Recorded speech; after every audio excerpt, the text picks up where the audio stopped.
News from our nation's capital. Remember the Duke and Duchess of Sussex? How could you forget? This is about their security while Harry and Meghan are in Canada. Evan Dyer is on the story live from Ottawa. What's the news, Evan? The news, Suhanna, is that Canada will not be picking up the tab, the rather expensive security tab for the couple following their departure from official duties with the royal family on March 31st. So we learned a couple of things actually this morning in a statement from Public Safety. One question that we had been asking the government was, are RCMP officers currently offering protection to the couple? And the answer to that is yes, they are, and they have been since November. We were initially told October, but then Public Safety looked again at the dates and corrected that to November. And that would have been normal at the time because, of course, they arrived in Canada on what was at the time understood to be a temporary visit. They were still working members of the royal family. As such, they would qualify as what's called internationally protected persons under Canadian law. That's always been the practice in Canada, that when working members of the royal family visit the country temporarily, Canada takes charge of their security.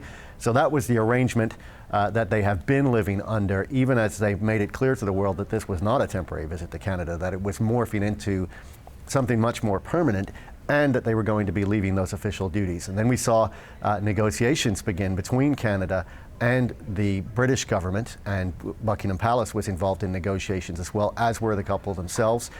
One of the issues was about security costs. There were many other constitutional issues to be sorted out as well, but the security costs rapidly became one of the most contentious as it became clear just how much money people were talking about. So with this decision, the government of Canada, the Trudeau government, is essentially following public opinion, which has been pretty clear in Canada. We've seen some polls from Angus Reid and Leger suggesting that only about 1 Canadian in 5 was on board with the idea of giving any Canadian taxpayer money to defray the security costs of the couple. So this decision is certainly in line with what we've seen of Canadian public opinion. So it begs the question, of course, who will be responsible for security?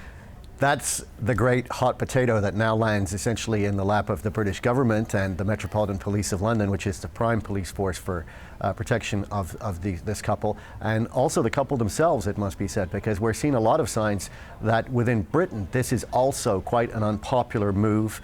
Megxit has been panned in the British press, and the security costs have been an issue. And particularly in the last few days, we've seen members of the Metropolitan Police coming out and anonymously complaining to the British media that the security costs are imposing an unsustainable burden on that force, and that this burden has become much heavier because of the new plans of Harry and Meghan to live at least much of the year in Canada, but also to travel frequently, it appears, into the US and back and forth between North America and the UK. This greatly increased the costs of their security detail, which of course has to travel with them. So we're looking at a bill, it's been estimated, within the range of about 10 to perhaps as high as $30 million a year or more. One former protection officer who actually worked in this security detail estimated it at £20 million, which is actually, I think, slightly over $30 million. So it's not a mere symbolic expense that Canada is saying no to here. It's actually a pretty significant chunk of money. No kidding. I'm just picking up my jaw from the floor right now. $30 million bucks for security. Wow. Thank you so much, Evan. CBC's Evan Dyer in Ottawa.